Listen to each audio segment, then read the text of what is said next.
Kajingalang balakot penlong daki artli ki board district na kabenta banyakran ïasuk hapdeng ki judgment reu Khasi-Pnar bat Karbi haka arpulai teri ujemmang arja arpulai hasnong kanduli kam syamlapoi syai ru namar banakal yang ki Khasi-Pnar kilakwa baka Karbi Anglong Autonomous Council kan weng shwaya ke entry tax gate napok kasnong kanduli. Ya kejingalang la penlong ha border outpost ke Assam, ha kebanakal yang ke West Karbi Anglong District, la dondau Assistant Commissioner batu Border Magistrate, Rakesh Thakur batu Circle Inspector Uzat Baitang Langdi, kat Banang West Janti Hills District Pat, la dondau District Assistant Commissioner WK Karbuli MCS, DSP Law and Order EJ Sangma, ubak B Sungo BDO Namdong CNR di Blok Pat Kiwei Pat. Hadir ka jingalang nakal yang ki Khasi-Pnar kilayat hu. Bakin up tat hadu baka Karbi Anglong kan pa dak siti penti kena bakila pen kenria ya ka entry tax gate na kanduli hangta kalai kawan ru kan salong kumbajulang. Nidon ka meeting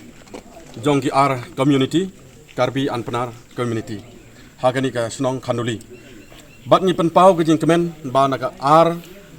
magistrate West Karbi Anglong bat West Janti Hills District kilayat don lang nakabanta kane ka jingïakren ya ka jingïasuk chongsan habya day bat kane ka meeting jongi hakbat khadu ngelasim ka we karai kane karai kalong ba hadu ba nagalyang ka Karbi Anglong Autonomous Council kin sa ayangi ka official assurance letter nakabanta ba ki la remove ya ka tak